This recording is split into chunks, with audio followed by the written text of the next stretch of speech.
자, 강의를 시작하겠습니다.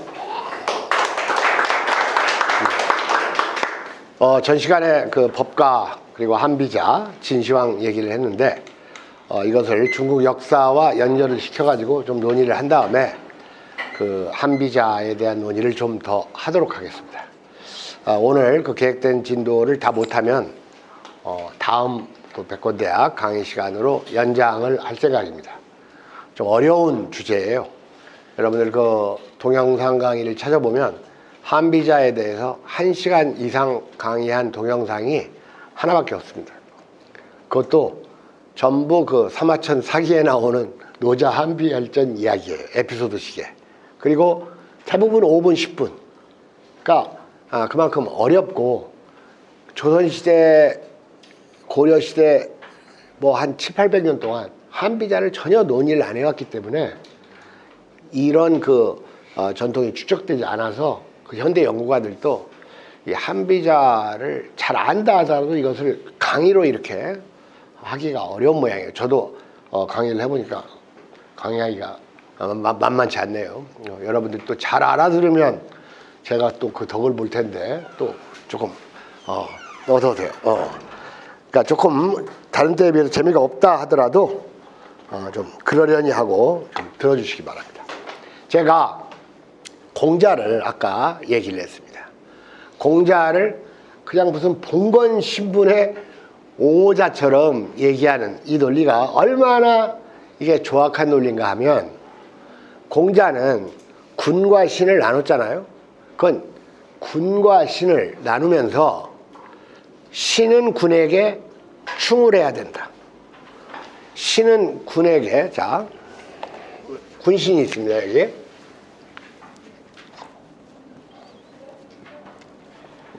군신이 있으면 우리는 알고 있는 게 그저 공자는 신은 군에게 충을해야 된다, 이것만 알고 있어요. 그러나 똑같이 공자는 뭘 중시했냐면 군은 신에게 예를 차려야 된다 그랬어요. 예. 그래서 바로 군과 신의 역할을 분담시키고 이 군과 신의 상보적 관계를 강조한 거지, 군신의 상하질서를 얘기한 게 아닙니다. 이게 상하적 관계가 아니에요. 이런 식의 공자 해석이 가장 최근에 의 해석이고, 이런 것들이 또 앞으로 한두 세기는 위력을 또 발휘할 겁니다. 그럼 공자는 변하지 않았는데 해석은 바뀝니까? 당연합니다. 모든 건 다 변해요. 극단적으로 바뀌어요. 그러니까 너무 그 옛날 공자의 인식을 좀 우리가 좀 깰 필요가 있다 그겁니다. 그렇게 함으로써 공자는 오히려 봉건 질서가 무너지기를 바랬던 사람으로 얘기가 돼요. 그의 군자학이. 그러니까 실제로 뭐 우리가 잘 알다시피 한고주 유방이라는 사람, 그리고 여러분들 한고주 유방을 도운 장량, 소하, 한신, 이런 사람들 다 평민들이에요. 그리고 여러분들 그 명나라를 세운 주원장, 완전히 무슨 그거 양아치는 좀 그렇고 그런 출신 아닙니까? 절에서 밥 얻어먹고 그냥 깡패하고 중도 됐다가 뭐 이런 사람들 아닙니까? 그러니까 그게 놀라운 거예요. 제왕과 그리고 고위 관료의 신분제가 무너져 버린다 그겁니다. 그게 공자의 군자학이 기여한 바가 크다 그거예요. 왜냐? 누구든지 다 군자가 될 수 있고 성인이 될 수 있다는 게 그 공자의 철학 아닙니까? 자, 그래서 그 역사를 한번 얘기를 해보겠습니다. 이 진시황이 어쨌든 이 통일을 했어요. 그러나 이 통일은 15년밖에 안 가요. 무너졌다 그겁니다. 이게 또 역사의 역설입니다. 왜냐? 진시황은 탄탄하게 법치를 구현했어요. 그런데 이 진시황의 다음 왕이 누구죠? 2세가? 호해죠. 호해. 그죠? 들어보셨죠? 얘가 좀 무능한 애거든. 얘가 무능해가지고 얘는 법치를 더 강화했어요. 아예 예외가 없이. 그러니까 이제 이렇게 되면 이게 법치가 아니라 전제가 되는 거예요. 전제 정치. 그러니까 여러분들 과거의 개념에는 독재 정치하고 전제 정치가 있죠. 이 한비는 독재 정치는 나쁜 개념으로 파악을 하지 않습니다. 바로 군주의 고독한 결단에 의해서 난세를 극복하는 정치를 독재 정치라고 한 거예요. 한비자의 개념은. 그리고 유가들에 의해서 인의만을 강조하는 백성들만의 뜻만을 너무나 살피는 거. 이게 물론 유가 정치하고 서구식 데모크라시의 민주공화정하고는 성격은 다르지만 이미 플라톤 같은 사람도 이러한 그 민주공화정의 정치가 그 우중들을 상대로 정치 자체가 그 아주 어리석어지는 이러한 부작용을 얘기를 한 바가 있어요. 그러니까 우리가 이 고정된 생각을 늘 버려야 됩니다. 세상 어떤 것도 시대와 상황에 따라서 달라지는 거예요. 변해야 통하는 겁니다. 꼭 그걸 이 시간에 좀 생각을 하면서 중국 역사를 좀 더 보도록 하겠습니다. 자, 지금 이 호해 때 이제 그 진승이라는 사람이 있어요. 들어봤죠? 진승. 들어보셨죠? 여러분들 사마천의 그 열전을 보면, 이 사기를 보면 이 진승을 제후의 반열에 놓습니다. 제후가 아니라 제왕. 왕의 반열에 놔요. 왜냐하면 이 진승의 영향력이 그렇게 컸기 때문에 그래요. 근데 어떻게 보면 이 진승은 과거의 개념으로 하면 이게 반란자예요. 이 사람이 어떤 사람이냐. 농민 900명을 하남성에서 북경 인근까지 인솔해서 데려오라는 명령을 받은 사람이에요. 그러니까 뭐 그렇게 높은 사람은 아니겠죠. 그냥 평민일지도 몰라요. 그리고 진승하고 이제 그 진승 친구가 누구죠? 오광인가? 그렇죠. 오광 뭐 고수섭 용어 비슷하네. 오광. 그런데 그때 여러분들 어떤 법이 있습니까? 그 제 시간까지 명령을 수행을 하지 못하면 참하는 법이 있어요. 아주 잔인한 법이죠. 그때 비가 폭우가 내리고 홍수가 져가지고 이 농민 900명을 징발된 농민 900명을 명령된 시간까지 못 가게 되는 거예요. 그러니까 이건 뭐 가봐야 사용당하는데 그렇게 법치가 이제 융통성 없이 행해졌다 그겁니다. 그래서 반란을 일으키잖아요. 반란을 일으키니까 가뜩이나 이 호해에 대한 그리고 그 전제 정치로 흐르는 이 황권에 대해서 불만들이 여기저기 표출이 되죠. 그래서 항우가 나타나고 그 다음에 유방이 나타나는 거예요. 이 두 사람이 다 초나라 사람들이에요. 초나라 사람들. 이게 중국은 양자강 이북에 이북 사람들도 있지만 이 양자강 이남의 초나라 쪽 있죠. 이쪽이 만만치 않습니다. 항상 경제적으로 앞서고 그 다음에 더 먼저 깬. 그러니까 베트남도 좀 그런 게 있어요. 그러니까 어느 나라든지 그렇습니다. 우리나라도 남과 북 사람들의 기질이 많이 다르잖아요. 그러니까 만만치 않은 사람들이에요. 그래가지고 이게 나타나가지고 이 무레배 출신의 유방이 한을 창업하지 않습니까? 한나라, 그죠? 이 한을 창업해요. 그런데 놀라운 게 이 한은 400년 존속을 합니다. 중간에 왕망이라는 사람이 반란을 일으켰다가 신나라라는 것을 잠깐 세워가지고 우리가 전한과 후한으로 나뉘어지지 않습니까? 그죠? 그러나 한의 그 정통성이 지속된 거예요. 그래서 중국 역사상 최장의 역사가 한입니다. 그런데 결국은 이게 진나라가 왜 망했냐? 법치가 지나치게 엄격화되고 전제화되었기 때문에 이런 반란이 일어났고 이 반란이 그 후속 작용을 해가지고 한의 창업으로 또 이어지게 돼요. 근데 여기서 꼭 봐야 될 게 있습니다. 이 한 고조가 작업을 하는 과정에서 아까 얘기했듯이 그 장량이나 소화나 한신 같은 사람들은 한 창업의 3대 공신이에요. 근데 이런 사람들이 다 귀족들이 아니에요. 세속 귀족이 아니라 그겁니다. 그런데 이제 통일을 했다 그겁니다. 근데 사실 우리는 한 고조나 한 무제는 많이 들어서 알고 있어요. 그죠? 근데 사실 이때까지만 해도 굉장히 어려웠어요. 실제로 한의 황제 중에서 그 위대한 황제는 한 고조나 한 무제가 아니라 한 선제 이때입니다. 여러분들 지금 한 고조가 흉노한테 생포됐던 적이 있는 거 아시죠? 그 다음에 한 무제는 흉노 무서우니까 막 완전히 돈으로 그냥 비단과 돈으로 급으로 그냥 뇌물을 바치면서 쳐들어오지 말게 이렇게 돈으로 평화를 유지했어요. 그런데 여러분들 한 선제 때 흉노를 제압해 버립니다. 근데 한 선제의 아들 태자가 있어요. 한 원제인데 태자를 싫어합니다. 왜냐? 그 선제가 보기에 저 새끼 맨날 지가 무슨 성인인 척만 하거든요. 어린 놈이. 무슨 말인지 아시겠죠?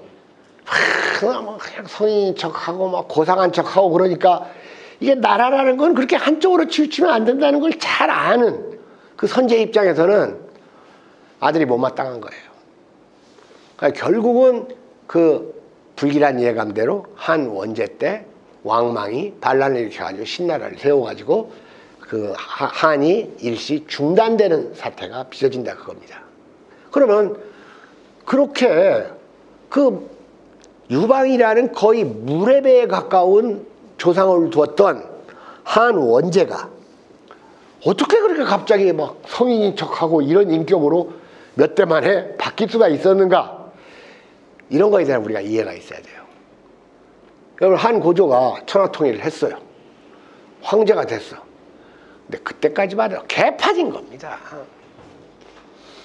말이 황제지 옛날 같이 그냥 싸우고 주막에서 술 먹고 신하란 놈들이 막 황제방 들어가지고 같이 술 먹고 자다가 누워가지고 코 골고 자고 막 그런 상태예요.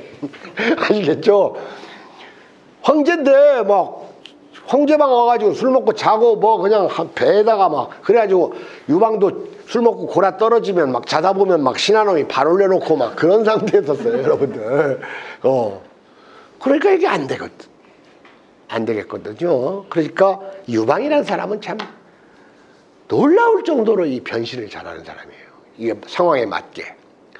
야, 이거 내가 황제인데, 그리고 이 천하통일을 다시 했는데, 그 귀족 출신의 항우를 물리치고 천하통일을 했지 않습니까? 항우가 얼마나 귀족입니까? 좀 이제 황제다움을 갖춰야 되지 않을까 하고 생각을 해요. 해가지고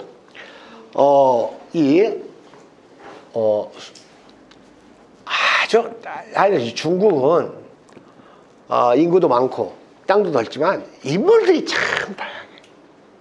혹시 숙손통이라는 사람 들어봤습니까? 일단 숙손통 하면 이게 사람인 줄 몰라요, 사람들이. 이게 무슨 통인가 하는데, 이런 사람이 진시황 때부터 있었어요. 진시황 때부터 있었는데 유가에도 정통하고 법가에도 정통한. 그런데 원래 그 유가들은 소매를 긴 옷을 입잖아요. 그죠? 긴 소매 옷을 입고 딱 대궐에 갔는데 진시황이 얼굴을 쫙 찡그리는 걸 보고 싹 그 다음날 갈아입습니다. 요즘으로 치면 막 소대나신 같은 걸로 탁 갈아입고 막 와요. 그러니까 그 진시황 그 군주의 마음을 꿰뚫고 있는 거예요. 그러면서 그 당시만 해도 난세니까 그 군사를 키우고 그 다음에 그 백성들을 그 무장화하고 전사화하고 막 이런 계책을 내놔요. 그러니까 진시황의 취임을 얻었겠죠. 얻었는데 바로 이 호해 때 짐승의 난이 일어나지 않습니까? 그러니까 이제 호해가 야, 이걸 어떻게 해야 한단 말인가 하니까 그럴 때 꼭 육아 이쪽에 평소에 점잖던 애들일수록 그런 역도들은 다 이렇게 해야 된다, 이제 이렇게 나오는 거예요. 또 그게 인간 심리가 그렇습니다. 그죠? 여러분 그 육아에 쪄들어 있는 사람들, 교조화된 육아들은 반역을 얼마나 그 중죄로 칩니까? 그래 너도라도 막 그런 반역의 무리, 반역죄로 다스려야 된다고 할 때 이 숙수원통이 그 사람들은 반역자가 아닙니다. 도적일 뿐입니다. 원래 도적은 주모자 한둘만 범죄자로 치고 나머지는 다 그냥 인민들이 어려워져 생긴 게 도적으로 봤잖아요. 우리 명종실록 같은 거 보면 임꺽정을 그렇게 보잖아요. 임꺽정 무리들을. 또 그렇게 말을 해요. 도적이지 그 사람들은 반역도가 아닙니다. 이렇게 변통을 잘해. 근데 이 숙수원통이 진으로 오기까지도 변신을 6번, 7번 한 사람이에요. 이 장군 따라다니다가 아닌 것 같으면 더 센 장군으로 가고 이러다가 딱 가면 마지막으로 이제 항우를 택했다가 야, 항우보다는 유방이 나을 것 같으니까 항우의 명령을 받고 가다가 길을 되돌려가지고 유방 쪽으로 와가지고 이 한나라에 진이 아니라 한에 이제 흡수된 사람이에요. 아, 내가 아까 진으로 좀 착각을 했네. 이 한으로 흡수된 사람입니다. 아까 저 진이 아니라 호해에서부터 이제 이렇게 시작을 해가지고 그러니까 한 고조의 신임을 얻었다 그겁니다. 근데 육아들이 보기에는 이 새끼야말로 그냥 늘 변하는 놈 아니야. 양지 찾아서 그것도 근데 신통할 정도로 이 숙수원통이 그 선택하는 그 지도자는 성공을 하는 겁니다. 그러니까 최종적으로 우리가 유방을 선택한 거예요. 그러니까 이게 주변에 그 육아들이 아까 내가 뭐라고 했습니까? 그 유학적 소질도 상당히 있다고 했잖아요. 그죠? 그러니까 그 친구들 육아들이 저 새끼 저거 다 이제 친구 떨어져 나갑니다. 떨어져 나갔는데 아까 얘기했던 대로 한고조가 이거 좀 우리가 예를 좀 차려야 되지 않겠느냐 해가지고 수원통한테 경이 좀 이걸 맡아주시오. 내가 보기에는 경이야말로 육아를 잘 아는 사람이다 해가지고 한고조가 어마어마한 그 금을 수원통한테 줍니다. 뭐 100근인지 1000근인지 줘요. 그러니까 숙수원통이 어디를 가느냐? 공자의 후예들이 있는 제나라로 갑니다. 그래서 공자의 후예들, 그 육아들 거기서 인재 30명을 선발해요. 그러니까 완전히 육아로서 찬밥 대우받고 살고 있고 가난하게 살고 있다가 얘가 와가지고 금 나눠주니까 다들 그냥 확 눈들이 휘둥그레지는 거예요. 원래 그러는 거예요. 평소에 막 점잖은 척 하는 놈들 30명 중에서 2명 빼고는 가겠습니다 하고 2명은 난 너 안 따라가. 너같이 변절 잘하는 놈을 내가 따라가려고 하고 2명 빼고 28명이 졸졸졸졸 따라와요.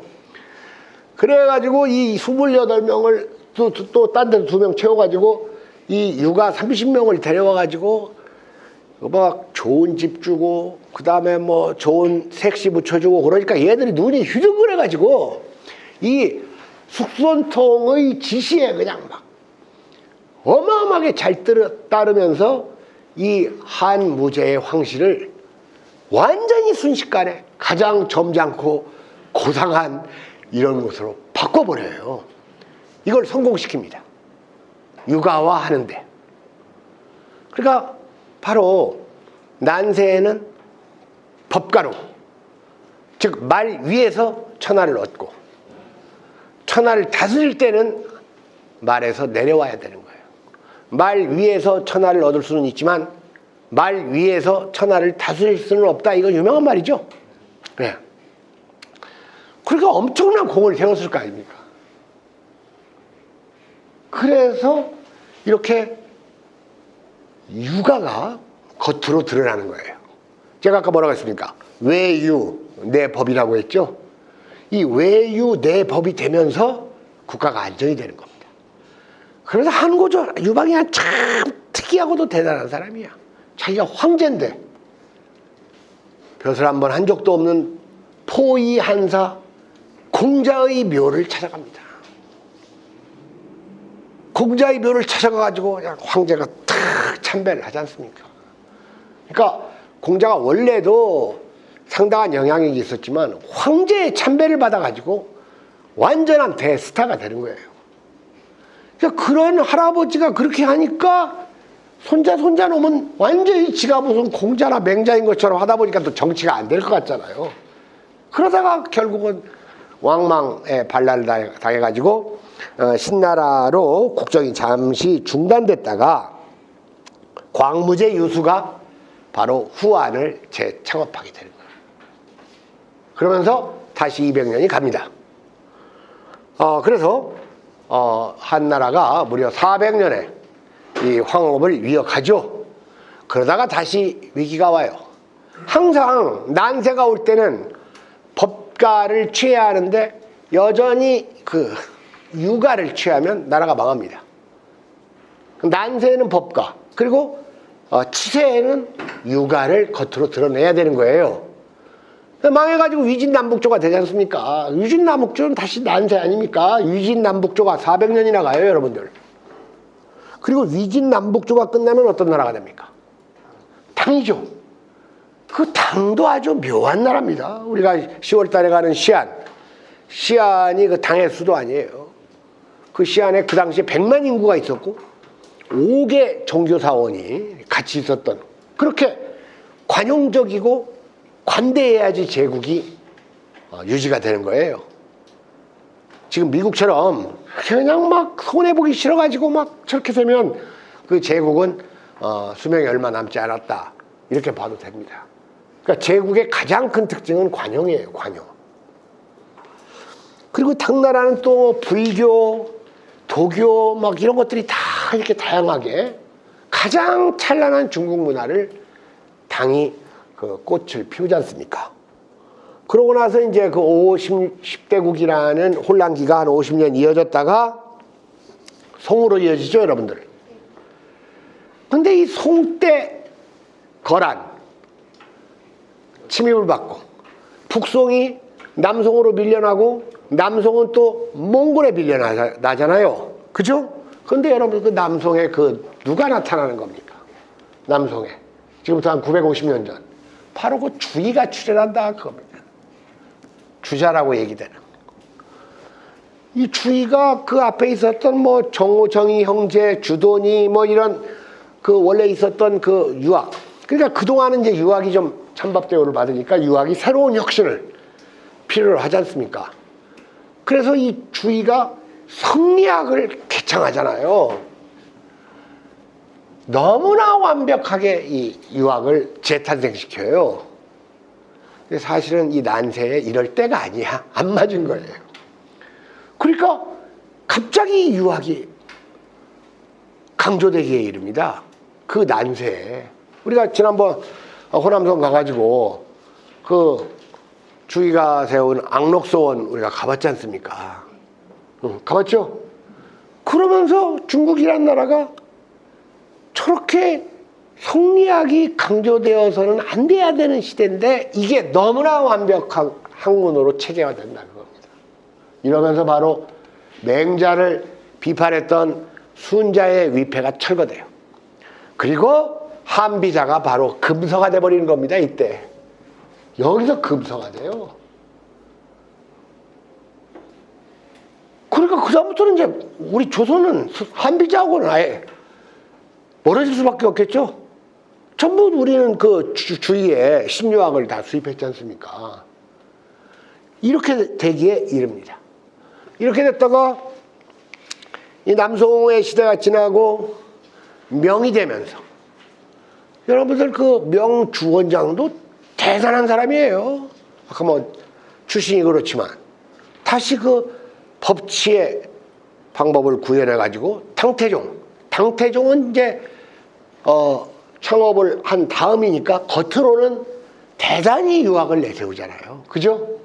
그러니까 당태종에 그 무슨 책이 있습니까? 정관정요 들어봤죠? 정관정이 얼마나 그 막 성인 군자 같은 말만 있습니까? 근데 당태종이 누구예요? 정권 잡으려고 지 아버지도 연금하고 지 동생도 죽이고 막 그랬던 사람은 조카인가? 죽이고 그랬던 거예요. 내가 보기에 당태종은 위대한 왕이지만 조선태종만은 못해요. 왜냐? 당태종은 그렇게 위대하게 고구려도 침공했지 않습니까? 했지만 후계에 실패하지 않습니까? 그러나 조선태종은 그 자기 손에 모든 피를 묻히면서 다음 후계가 새로운 세상을 열어가는데 오물을 다 뒤집어 쓰지 않습니까? 태종이. 그러니까 그 유명한 주상, 세상 모든 악업을 내가 짊어지고 갈 테니 주상은 성군이 되시오, 이런 말을 자신 있게 한 거예요. 그 보통 아버지가 그런 말 못합니다. 실제로 그렇게 행동을 했으니까 자식한테 그러는 거지. 그런 거 행동 안 하면서 자식한테 그런 말 하면 먹히겠어요, 그게? 안 먹힐 거예요. 그만큼 자신감이 있었다는 얘기예요. 그러나 어쨌든 당태종은 겉으로는 유학을 내세우고 침공할 걸 하고 피를 흘릴 걸 흘리면서 그렇게 당이 유지가 됐던 거예요. 그런데 명도 마찬가지예요. 명도 비슷하게 이어가다가 여러분들 청으로 이어지지 않습니까? 그 청의 시대에 그 건륭제, 옹정제, 강희제 시대가 이제 전개되지 않습니까? 강희제가 먼저인데, 강희제, 옹정제, 건륭제, 이 시대는 중국 3500년 역사에서 최고의 시대예요. 경제적으로나 군사적으로. 그리고 요즘 추산으로 세계 전체 GDP에서 차지하는 비율이 가장 높았던, 지금 미국이 차지하는 비율보다 높았던 시대입니다. 청나라 시대. 근데 우리는 너무 육아에 이렇게 치중된 교육만 받다 보니까 청나라 하면 뭐 떼놈들 뭐 이렇게, 그게 조선시대 그게 내려오고 있는 거예요, 지금.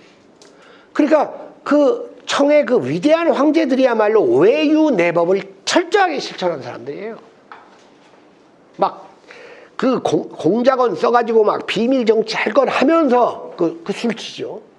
또 인민을 위한 그 육아적 실천 같은 것도 엄청나게 하고 막 청빈하게 살고 막 그러지 않습니까? 그런 것도 우리나라 세종이 또 얼마나 잘했습니까? 세종이 여러분들 맨날 세종하면 뭐 한글 창제 그리고 뭐 과학 발전, 음악 발전 이런 것만 얘기하는데 세종의 가장 중대한 업적은 육진사군의 개척이에요. 고려 때 잃어버린 땅을 30% 이상을 되찾았지 않습니까? 세종 때. 그러니까 세종도 문무를 겸한 사람이에요, 정책에서. 그리고 실제로 세종은 그 경회로 옆에다가 이번에 제가 실록을 읽다 보니까 띠집을 짓고 무려 2년이나 거기서 살았어요, 세종. 옥탑방 가가지고 박원수 씨만 한 27일인가 8일인가 살고 뭐 빠자마 입고 마당 쓸고 막 그랬잖아요. 2년을 살았습니다, 세종이. 거기서. 그렇게 되는 거예요. 자, 그러다가 보세요. 이게 중요한 겁니다, 오늘. 다시 난세가 옵니다. 중국이라는 나라에. 그게 뭡니까? 아마 이 난세는 춘추 전국의 난세보다도 더 무서운 난세예요. 왜? 춘추 전국은 쥐들끼리 싸웠어요. 쥐들끼리 싸워가지고 내전이고 서로 왔다 갔다 하고 백성들은 마음에 안 들면 천하라 가도 되고 국경이 없었어요, 별로. 그러니까 한비자가 한나라에 있다가 진나라로 와가지고 진시황 좀 신하가 좀 돼볼까 하다가 이제 실패를 했지만, 그렇게 자유자재로 왔다 갔다 했지만 1840년대 19세기 중반부터 몰아닥친 제국주의의 침공은 영, 불, 미, 독, 일로 이어지는 이 제국주의의 침공은 중국 역사 3500년사에서 가장 큰 난세입니다. 그냥 난세로 휘몰아쳤지 않습니까? 그죠? 1840년부터 계산해가지고 1949년 신중국이 창건되기까지 110년의 난세일 뿐만 아니라 난세는 창업 후에도 당분간 이어져요. 바로 50년에 바로 창업하자마자 1년 만에 그 항미 원조전쟁을 치렀죠. 대약진 운동했죠.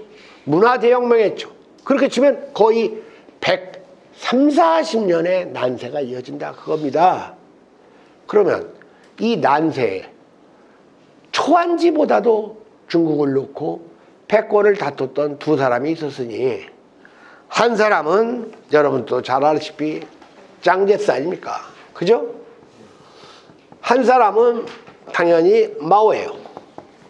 짱제스가 내세운 게 뭡니까? 입만 뻥긋하면 인을 내세웠어요. 입만 뻥긋하면, 짱제스가 입만 뻥긋하면 육아 정치를 내세웠다 그겁니다. 근데 마오는 이 사람은 말입니다. 법가뿐만이 아니라, 법치뿐만이 아니라 술치, 세치, 그리고 공사지변, 그리고 이런 것을 포괄할 수 있는 도치, 노자의 도치. 아까 제가 노자가 법가에서 가장 큰 인물이다 이런 말을 했죠. 아주 그 육아에서의 공자와 같은 인물이 법가에서 노자입니다. 왜냐? 노자는 가장 수준 높은 무의지치를 주장했던 사람이거든요. 이런 걸 마오는, 심지어는 말입니다, 마오는 이 법치 중에서 또 그 한비자가 그토록 싫어했던 종행각까지를 구체화시켜요. 그래서 이 법치는 여러분들 그 홍군 대장정, 그리고 연안 시절에 그 38, 그 엄격한 그 홍군의 규율을 정하잖아요. 그 사망 중에 하나가 뭐가 있습니까? 인민에게는 실 한 오라기도 받아서는 안 된다. 이런 게 법치예요. 그 3개 파랑. 법치를 철저하게 구현합니다. 그 다음에 이 마오가 코민테르는 레닌파들한테 밀리잖아요. 그 28인의 볼셰비키 해가지고 지들이 뭐 소련에서 뭐 마르크스 레닌 배워왔다고 그 거들먹거리는 놈들이 있었잖아요. 28인의 뭐 볼셰비키. 원래 그렇게 숫자 정해놓고 뭐에 뭐 하는 놈들 치고 유치하지 않은 놈들이 없습니다. 아시겠죠? 여러분들 그 러일 전쟁 때 그 일본이 러시아하고 좀 불리한 그 포츠머스 회담인가요? 그 협정을 맺으니까 그 일본에 있는 대학 교수, 법대 교수들, 원래 문과에서는 법대 교수들 때문에 민주화가 안 돼요. 법대 교수들, 그 다음에 예능대, 의대, 그렇다고 뭐 또 인문대는 낫냐 하면 다 그것도 그건데 어쨌든 그렇습니다. 그 걔들이 무슨 뭐 7인의 법대 교수회 해가지고 뭐 러시아하고 뭐 전쟁하라고 뭐 이런 거 막 선언문 발표하고 그래요. 그러니까 이렇게 숫자 가지고 원래 숫자 가지고 무엇을 이렇게 카테고리화하는 사람들은 다 유치한 놈들이라고 보면 돼요. 뭐 예를 들어서 뭐 논어에 나오는 일일 삼성, 무슨 반성을 뭐 하루에, 반성이 무슨 밥입니까? 하루에 3번 하게? 그런 것들은 다 나중에 조작된 것들이에요. 숫자 가지고 하는 거, 뭐 무슨 101가지 이야기 뭐 그런 것도 많죠. 뭐 그런 거. 그러니까 어쨌든 이게 그 28인의 볼셰비키한테 밀리잖아요. 마오가. 인민혁명근거지를 그렇게 여기 장시성과 호남성에 많이 만들어 놓고도 소련 유학파한테 당하지 않습니까? 그래서 소련 코민테른 책임자였던 그 왕밍, 그 다음에 보구, 리산, 그 다음에 나중에는 장고타오, 그 전에 뭐 진독수 이런 애들 다 학벌도 좋고 이런 애들 아니에요. 걔들한테 밀려가지고 완전히 한직으로 밀려나잖아요. 이걸 어떻게 반해야 합니까? 일단 프랑스 유학파인 주울레를 끌어들이잖아요. 그리고 들것에 실려가면서 같은 그 소련파였던 장원den이나 왕자상을 자기 편으로 끌어들입니다. 그들과 대화를 통해서. 그래가지고 그 퉁다오를 거쳐서 준위회의에서 그 세를 이용해가지고 뒤엎어버리잖아요. 형세를. 그게 바로 마오가 구사한 세 위세를 이용한 새치다 그겁니다. 자, 그 다음에 이 술치. 이 술치 같은 것은 여러분들 그 대약진 운동의 실패로 뉴사우치가 말하자면 이제 대등하게 국가 주석이 되고 등수평 같은 사람도 노골적으로 주석은 안 나오셔도 됩니다. 뭐 이런 식으로 마오를 소외시키잖아요. 여기서 그 마오의 그 아주 상상을 불허하는 이 권력의 의지가 발동을 하죠. 그래가지고 바로 이 술치를 구사해요. 아까 얘기했듯이 술치는 공개적으로 해요, 비공개적으로 해요? 비공개적으로 해요. 그러니까 뉴사우치는 저 주석이 왜 저런 짓을 하는지를 몰라요, 끝까지. 결국은 그게 그 문화대혁명을 하면서 그 홍위병들을 쫙 준동시키고 그래가지고 뉴사우치를 제거하지 않습니까? 몰라요, 끝내, 뉴사우치는. 뉴사우치 제거에, 린바오 제거에, 그리고 4인방을 이용해가지고 제거한 다음에 나중에 4인방까지 마오 죽고 나서 제거가 되고 등수평으로 이어지는 거예요. 그때 이 마오가 구사했던 건 술치입니다. 은밀하게. 그런데 재미난 게 마오가 그 문화대혁명이 이제 끝나갈 즈음 해가지고 이런 말을 합니다. 그동안 내가 음모를 꾸몄다는 평가가 있는데 나는 사실 나도 잘 몰랐습니다. 다만 내는 당 회의에서 그런 말을 조금 했을 뿐입니다. 회의에서 말을 했는데 그게 어떻게 음모가 됩니까? 굳이 얘기하면 나는 양모를 쓴 거지 음모를 쓴 게 아닙니다. 자, 이런 말을 해요. 바로 이 마오가 바로 음모, 그러니까 보이지 않는 곳에서 일을 꾸몄다가 그것을 적당한 시간에 공개적으로 개방적으로 뜻을 잃어버리는 거. 이게 바로 종행가의 논리예요. 종행가. 종행가의 나중에 여러분들 내가 종행가 얘기를 좀 하겠지만 종행가 얘기는 다음 시간에 하겠지만 이걸 음도양취라고 합니다. 음도양취라고 하는데 여러분 종행가 하면 합종연행이란 말 들어봤죠? 그건 다음 시간에 하겠습니다. 합종연행할 때 합종을 내세웠던 게 누구죠? 소진이죠. 그리고 연행을 내세웠던 게 누구예요? 장의죠. 근데 소진과 장의의 스승이 누구냐면 귀곡자예요. 그리고 귀곡자라는 책에 음도양치가 나와요. 그러니까 마오가 문화대혁명 다 끝나갈 무렵에 나는 이렇게 음모가 아니라 양모입니다. 이게 그 귀곡자를 읽은 거예요. 이게 귀곡자를 읽었습니다. 그래가지고 이 모든 것들을 이제 궁극적인 이 도치가 있죠. 이 도치는 이건 마르크스의 공산주의의 이상향입니다. 이런 걸 또 이용한 거예요, 인민들한테. 꿈과 환상을 심어줬다 그겁니다. 근데 지금 중국이 공산주의 이상 사회로 가고 있습니까? 여러분 문화대혁명에 대해서는 비판이 많아요. 비판은 많지만 여러분 문화대혁명 때 살아난 사람들이 많아요. 죽은 사람도 많지만 살아있는 사람은 죽었는지 몰라도 죽어 있었던 사람들이 많이 살아났는데 그 대표가 진시황입니다. 바로 문화대혁명 때 진시황은 천고일제, 1000년에 한 번 나올까 말까한 황제로 부상이 되는 거예요. 그 다음 문화대혁명 때 또 누가 살아났겠어요? 순자가 살아납니다. 순자가 살아나서 이 문화대혁명에 공적이 있다면 왜곡되고 일그러졌던 중국의 사상사가 균형을 찾게 됐다는 큰 장점이 있어요. 그리고 문화대혁명의 긍정적인 건 교육적으로도 많이. 그리고 마오가 그렇게 자기가 피를 묻혀가면서 그걸 해놨기 때문에 덩샤오핑으로 이어져 가지고 덩샤오핑이 걸리적거리는 거 없이 개혁개방과 시장화를 이루었던 겁니다. 이건 마치 그 태종과 세종의 관계라고도 볼 수가 있어요. 내가 볼 때.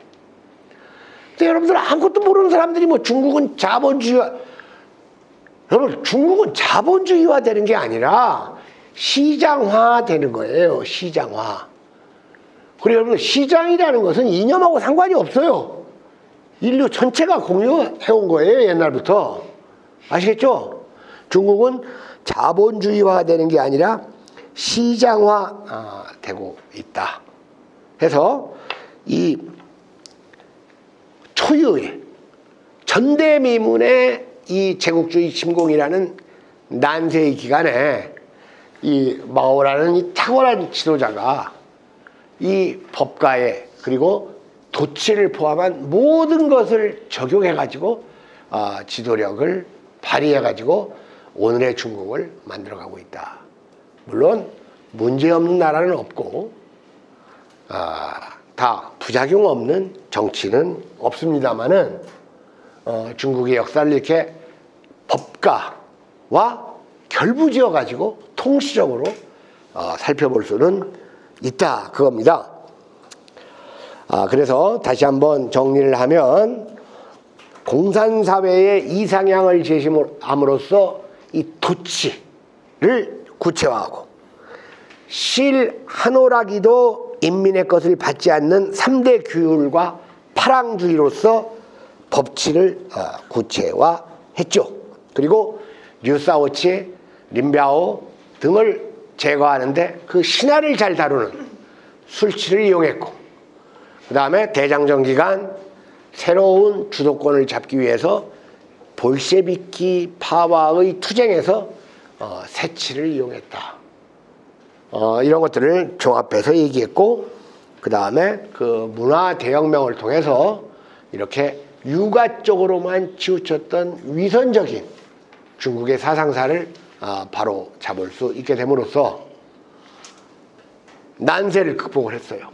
자, 그러면 한 고조가 난세를 극복하니까 뭐 한다고 했어요? 육아를 받아들였다고 했죠? 자, 여러분들 참 우리나라 사람들은 이 중국에 대해서 정보가 없어요. 너무 가장 우리와 밀접한 관련이 있고 역사적으로 경제적으로 우리와 직간접으로 관련되잖아요. 미국보다도 이게 중요해졌어요. 지금 경제적으로. 그래서 지난번에 우리 장사 갔을 때 한국인 관광객 99%가 장가게 간다잖아요. 그 장가게 가서 한번 가볼만 하지. 근데 그 장가게, 그래서 우리가 그 장가게가 아니라 동정호도 아니라 더 밑으로 내려가가지고 진강산에 간다니까 가이드도 처음 가보는 거예요.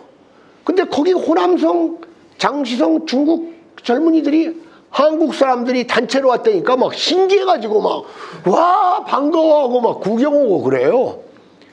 이렇게 정보에 어두워요, 한국 사람들이. 자, 그런데 여러분들 중국의 승전기념일 행사에 울려 퍼지는 정율성 선생의 음악, 그거 아는 사람 없어요. 지난번 그 박근혜 씨 그 중국 그 전승절 행사 갔었잖아요. 거기에서 정율성 선생의 음악이 3곡이나 나왔어요. 미국에서 뭐 그러면 그냥 기레기들이 다 막 크게 보도하잖아요. 상 하나만 받아도 이상한 재미없는 영화 가지고 막 상 하나만 받아도 막 너도 나도 쏟아지잖아요. 세상에 기생충처럼 재미없는 영화 내가 처음 봤어요.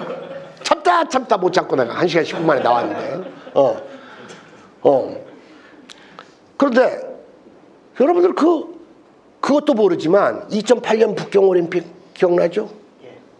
거기에서 3,000명의 중국 청춘 남녀가 율동을 했어요. 그 3,000명의 청춘 남녀는 공자의 3,000 제자를 의미합니다. 공자의 3,000 제자를 의미하고 공자의 그 2인편에 나오는 어록 가운데 학이불사즉망 사이불학즉태라는 게 있어요. 요즘으로 치면 뭡니까? 공부만 하고 배우기만 하고 책만 읽고 사색을 하지 않으면 엉터리가 되고 이치를 깨닫지 못하고 경박한 놈이 되고 그런 뜻이에요. 이 망자가 한국어로 해석이 안 돼요. 자, 간단히 얘기하겠습니다. 책만 많이 읽고 생각이 없으면 경박하거나 엉터리가 되고, 생각만 많이 하는 놈이 또 남한테 책도 안 읽고 배우지도 않으면 위험한 놈이 된다 이 말이에요. 그걸 3,000명의 청춘 남녀가 북경올림픽에서 율동을 하면서 이렇게 암송을 했던 거예요. 여러분들 노래로. 그러니까 이 중국이 치세가 찾아왔다고 보고 이렇게 육아를 다시 떠받드는 거예요. 여러분들 중국 역사박물관 천안문 바로 옆에 가면 공자 동상이 9.5m짜리가 서 있어요. 그리고 여러분 이번에 우리 그 위두 갔지 않습니까? 홍군이 대장정 시작하면서 강 건넜던 지점, 도화 지점을 갔잖아요. 그 홍군 말 그대로 빨갱이들이 떼져가지고 강을 건넜던 그 지점 제가 가봤는데 거기에 청년은 인을 가져야 한다 이런 글이 써 있어요. 공자의 인이. 시대가 이렇게 바뀌고 있어요. 그러니까 법과는 법과대로, 육아는 육아대로, 공자는 공자, 맹자는 맹자, 장자는 또 장자대로. 장자에 대해서도 할 말이 많습니다. 지난번 너무 조금밖에 못했어요. 우리가 새로운 안목과 시각을 가지고 중국의 사상과 우리의 사상을 결부시켜서 공부를 해야 된다 겁니다. 제가 그 역사를 정밀하게 바로 보는 문제, 한비자와 진시황의 만남, 그리고 한비자가 죽었다고 이렇게 죽었다고 얘기하는 사마천의 사기에 대해서 의문을 제기하고 문제를 제기하고 이것을 가장 합리적으로 추론해보는 그러한 논의도 오늘까지 하려고 했는데 이건 다음 시간으로 좀 미루겠습니다. 그래서 다음 시간에도 그 한비자 논의를 1시간 정도 더 하도록 하고요. 우리가 우리 이 자주인학회 그리고 백권대학 이 사람들이 참여하는 농촌 활동을 합니다. 그래서 6월 3일부터 6월 25일 사이에 전라도 영광에 가서 시간에 맞게 아무 때나 선택해서 오면 됩니다. 아니 아무나. 그러면 숙소하고 식사를 제공하는데 여성도 얼마든지 환영입니다. 거기 숙소가 다 따로 있어요. 그러니까 뭐 3일 와도 좋고 저는 그래서 6월 7일부터 6월 18일까지 11일 동안 가서 농사일 좀 하려고 오는데 중간에 방송이 있어가지고 그때 한번 또 올라왔다가 다시 내려갈 생각입니다. 그러니까 여러분도 참여하실 분 있으면 우리 김경환 선생님한테 얘기해 주시면 방법을 알려줄 거예요. 그리고 또 가긴 가야 되는데 이 생업에 시달리잖아요. 그죠? 그래도 가서 또 사람들 얼굴도 한번 보고 싶다 이런 사람들을 위해서 거기서 자주인학교 총회를 토요일 날 한번 열까 그래요. 하루. 그러니까 그건 부담 없이 총회 온다고 생각하면 이제 명분이 서잖아요. 그러니까 지금 6월 15일이 토요일입니까? 달려가면 보십시오. 6월 15일 토요일이죠. 그래서 6월 15일 날 거기 전남 영광에서 그 송경화 선생 옆에 있는 그 노인회관이 있어요. 거기서 한번 우리 또 모임도 가져보려고 하고 있습니다. 그러니까 참가를 원하시는 분은 이제 김경환 선생한테 말씀하시고 다음 백권대학 수업은 6월 30날 진행을 하겠습니다. 이 농촌 활동하고 겹치니까 6월 30날 한비자도 하나 하고 또 우리 백권대학 중에서 주제를 뽑아가지고 하도록 할 겁니다. 그리고 아까 김경환 선생님이 책 한 권 있는 게 그 백권대학 찍었던 책 마지막이에요. 약간 빛이 바랬는데 책이 떨어져가지고 급히 제가 좀 그 책을 인쇄소에 또 2판을 맡겼어요. 그러니까 이제 뭐 5만원 10만원 푼돈 받아가지고 또 한번 맡기면 또 한꺼번에 큰 돈 또 다 들어가고 이제 그러는데 계속 수요가 있어요. 백권대학. 그래서 여러분들 저 백권대학을 시간 날 때마다 좀 이렇게 좀 읽으세요. 별로 뭐 어렵지도 않고 이제는 좀 몇 번 읽으면 좋습니다. 그래서 6월 30일에 하고 그 다음에 7월달 많이 덥잖아요.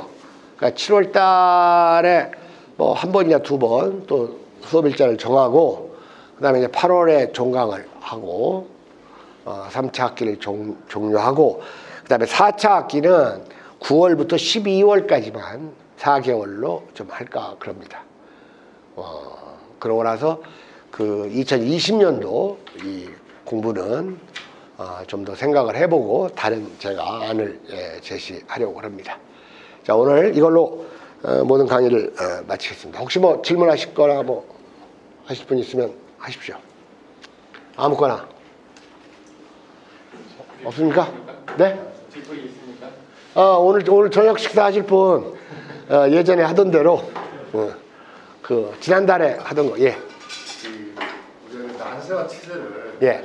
구별을 하는데 네. 어떻게 보면 사후적으로 긴 역사를 보는 관점에서 보니까 네. 사실 난세와 치세도 구별할 수 있는데 네. 당대 현실에 살았을 때 네. 이 현실적 이것이 난세인지 치세인지 관련된 부분을 네. 어떻게 판단할 수 있습니까? 어려운 문제죠. 어려운 문제고 사람마다 관점이 다른데 저는 이렇게 봅니다. 자국의 공권력이 자국 인민을 대상으로 행사되는 폭력적인 공권력이 자국의 인민을 대상으로 행사되는 시대는 난세이고 그 다음에 외세의 이 침범은 말할 것도 없고 외세의 침략 의도가 노골화되는 시대 이런 건 난세예요. 그리고 민족 공동체가 분열되어 있는 시대는 무조건 난세입니다. 따라서 우리는 지금 엄청난 난세를 살고 있다는 생각을 하셔야 돼요. 분단의 시대입니다. 그리고 그렇게 대외적인 난세, 대내적인 난세. 그리고 대내적인 난세는 자국의 공권력이 자국의 인민을 대상으로 폭력적으로 행사되는 시대. 그러니까 박정희 시대, 전두환 시대가 난세인 거예요. 대내적으로. 그렇게 봅니다. 네. 또 있습니까? 자, 그럼 마칠까요? 수고하셨습니다.